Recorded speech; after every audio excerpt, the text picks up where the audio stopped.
all Utah kids now are very vulnerable at having a run-in with law enforcement with this new Utah law that passed, and I'm sure that teenagers are ticked about this new law that went into effect May 6th. But what the law essentially says is, as it relates to electric scooters, you have to be at least 15 years of age 15 years of age or older to drive an electric scooter by yourself. If not, you have to be with an adult. Same thing for electric bikes, but that applies to age 14.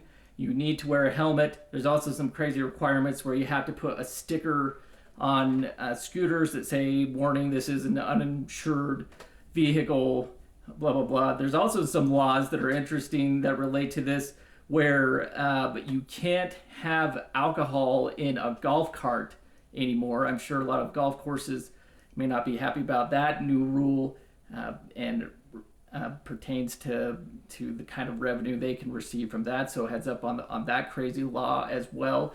But these electric scooter laws for kids, some people are relieved with a lot of mishaps, run-ins with kids and these electric vehicles. There have been some deaths that I've been aware of kids on these electric scooters. But on the other hand, too, with COVID, very hard to be social nowadays as a kid. The positive to these electric things, easier to get out, easier to see your friends, a lot of friends mingling with their electric things. And also very expensive. A lot of parents spend a lot of money on these electric vehicles that are now obsolete unless a parent is with them.